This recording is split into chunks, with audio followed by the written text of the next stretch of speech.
Hey guys, it's Russell back, and on today's video we're going to be reviewing and testing out Adams car soap.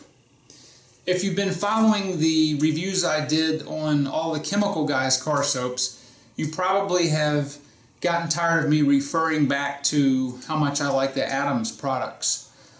The Adams car soap that I'm referring to is not this. This is the new formula.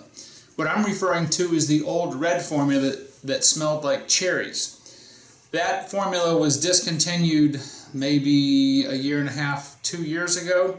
I still have some left, and that's what I use when I really want to do a really good wash. I love that soap. It's probably the best car soap I've ever used. Almost a close second is the Glossworks, which I kind of found and was introduced to when I started doing these reviews. But what we're going to do is, just like we've done in all our other Chemical Guys videos, we're going to be using the MTM Submachine gun style foam gun to test the foaming ability of the new Adams car soap. And then we're going to be using a bucket to test the foamage and how it performs in a hand wash. So, just like I've done in all my other videos, we're going to be using 10 ounces of water to 1 ounce of car soap. Now this car soap, a little bit about it, I don't know what they changed in the formula. Obvious reasons. They had a good reason for doing it. I don't know what, but they did change the color. It's now kind of a really deep blue, and it smells like berries. Neither of which matter to me. It's fine. The car soap that Adams sells, this is their only car soap, is a very premium, this would be considered a very premium car wash. It is pH balanced, and you could let this dry on your car. I don't recommend it, but if you were out in the sun and it started to dry, it's not going to hurt your paint whatsoever. Any really high-end pH balanced car soap is not going to hurt your paint if it dries on there. Obviously you don't want to wash it and come back 5 hours later. That's not the point, but a lot of times if you're in the sun, then the side that you're washing may dry some a little bit. Don't worry. Trust me, this shampoo is every bit of what they say it is. So let's go ahead and get the camera and everything set up outside, and we'll see what kind of performance Adams car shampoo can do in the MTM style submachine gun foam.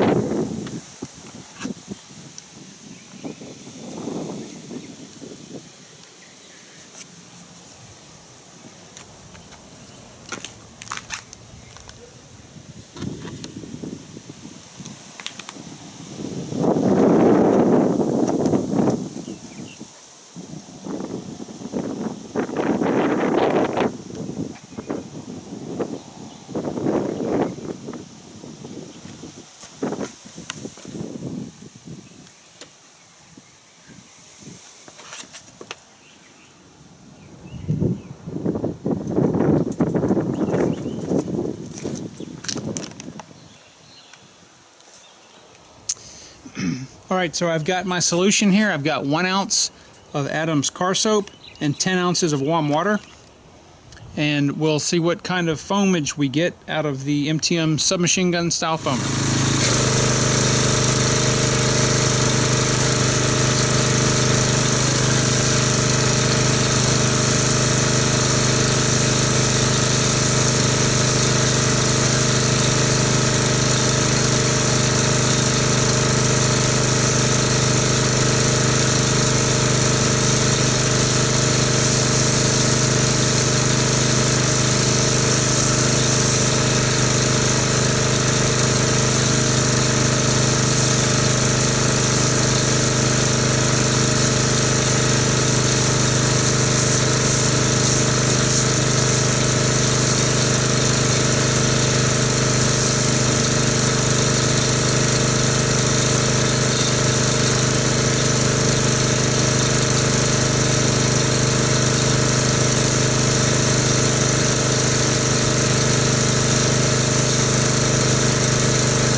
right when I start doing this, the wind kicks up.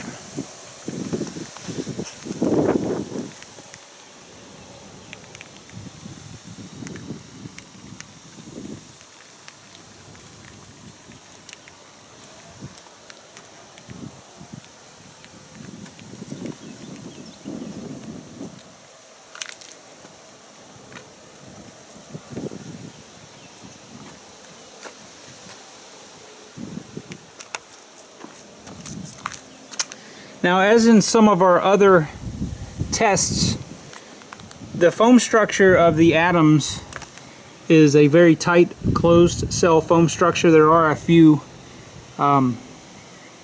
median effervescent bubbles present, but overall it is a very, I would categorize this as a very dense, it's a very dense, thick foam. Now keep in mind, the type of foam gun you use, the hardness of your water, the type of pressure washer that you have is all going to determine in a large respect to the quality of the foam that you get, if it varies from what you're seeing here. And I've got some people that have asked, why do I wet the car first? Just have it. You don't have to, but if you've already got the car wet, the foam seems to last a little longer, because if I spray the foam on a dry car, part of the foam basically is soap, water, and some air mixed in. And if I spray a car with foam that's dry, part of the structure of the foam, which is water, is going to kind of, if you can think of dirt on your car as hills and valleys, it's going to kind of fill that in and suck some of the moisture itself out of the foam. So that's why I like to do, and plus straight water will knock off any dust. The foam will get any non-bonded contaminants, and that's the reason I do that. So if you want to foam the car dry, it's not going to hurt it. It's perfectly fine. So we're going to let this dwell probably for around 7 minutes, and then we'll come back and see what it looks like. Alright, we're back. We're about at the 6.5 minute mark, and by the time we finish this shot, it'll be 7 minute mark. Alright, so on the sun side, where we have most of the sun, the areas where the car is dirtiest, you're going to see that, well, it's pretty much gone. There are some areas on the windows that are still clinging. Foam has got different properties on the different surfaces it touches. If you'll notice on the flat horizontal surfaces, the foam is very tenacious. It's got a good grip, as it is on the concrete. On the non or lighter sun side, I would say we're about 50% or so left. And again, on the top, we've got a pretty good clinging ability.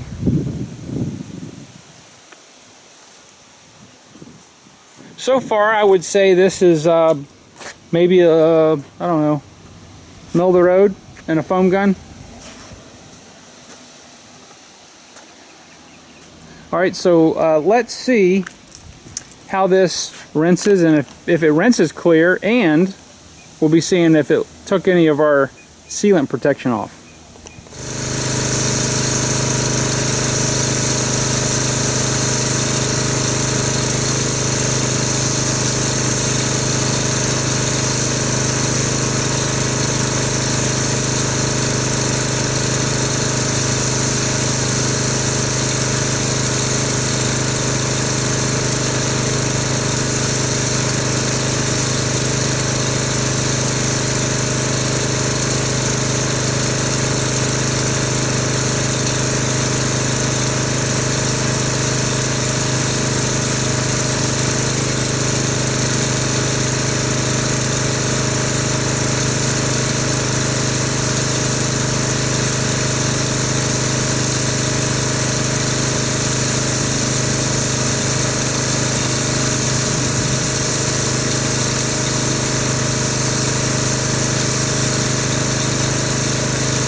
so after our rinse job, the question is, did it take off any of our wax or sealant protection?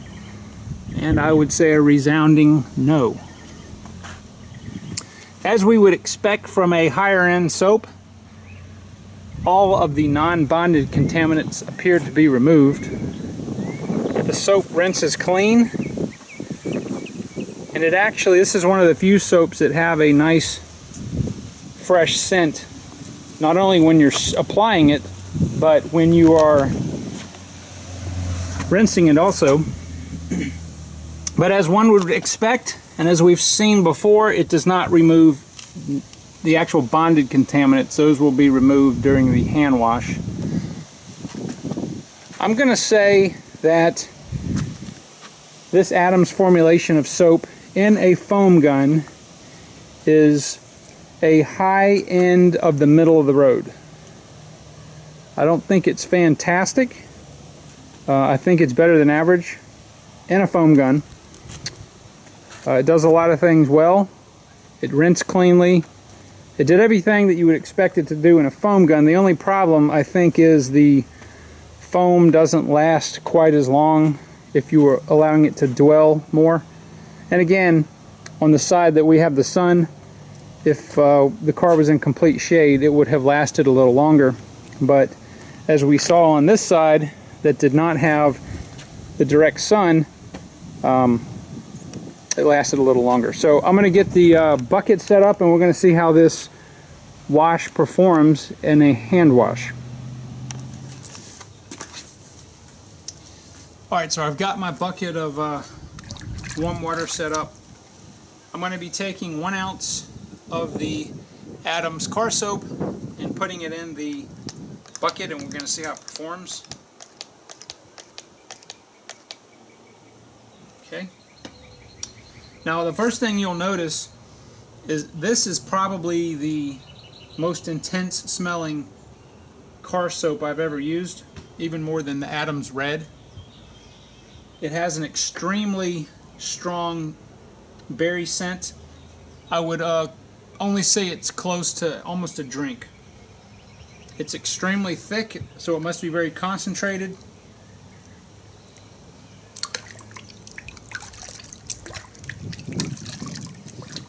So, being that this is so viscous and so concentrated, you are going to have to agitate it very well. You can't see, but what I just poured in is sitting on the bottom of the bucket. Sort of like, it kind of acts similar to the Chemical Guys Citrus Wash and Gloss. Now just with hand agitation, it's producing some rather nice bubbles. It's a much larger foam structure than what comes out of a foam gun, obviously. But the one thing that I notice is as the large bubbles are dissipating, some of the medium bubbles just kind of sit there, that's a good thing. So let's get our pressure washer and agitate this and see how the slickness feels.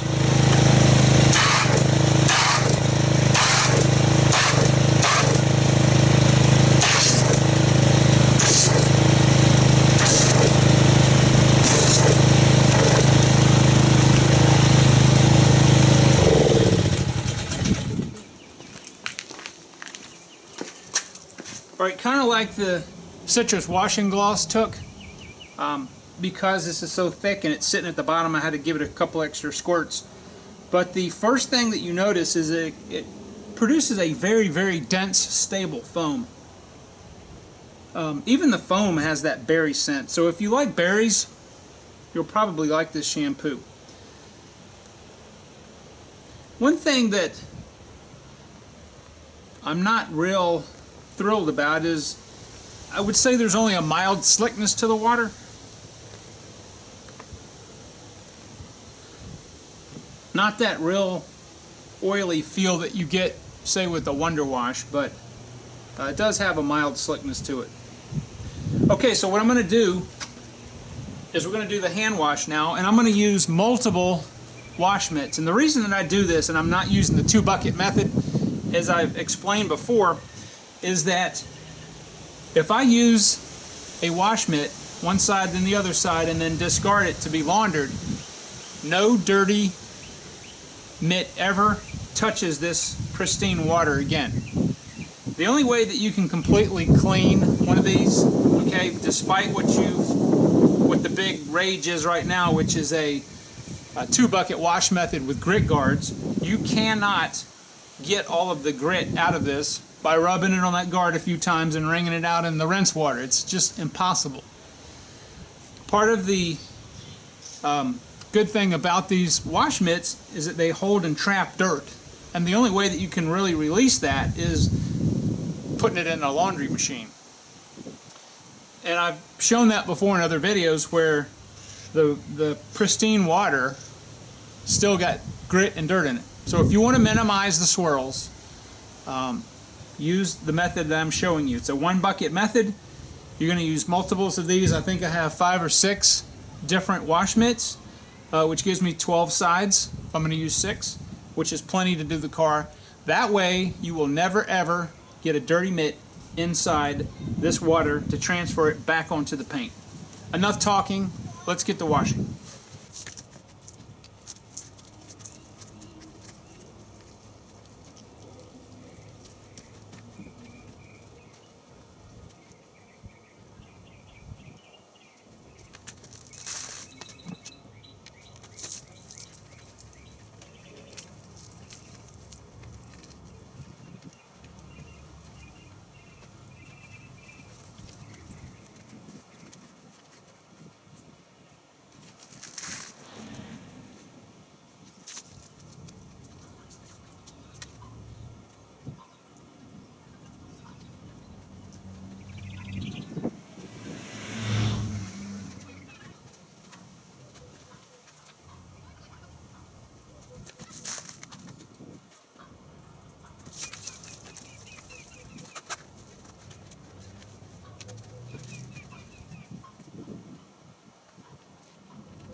Alright guys, so there is the finished product. Unfortunately the sun is messing up my shot, but the car is super clean. Feels great. It's nice and shiny. As I said before, I think this is a really good shampoo, good car soap. I think it's probably high of the middle of the road. And I wouldn't say it's near as good as the old version, for sure, of the Adams, which is my favorite. I'm going to have to say that Glossworks is slightly better than this car soap. Just slightly. If you told me you'd give me a free bottle of either, I would take the Glossworks. Can't go wrong with either shampoo, but I think that the Glossworks does have a very slight edge over the shampoo. Anyway, the wind seems to be picking up, so if you guys enjoy these videos, if you enjoy the reviews on the car soaps, then continue to leave me some ideas about what you'd like to see, preferably car soaps that are available in the United States. And I will see you guys on the next video.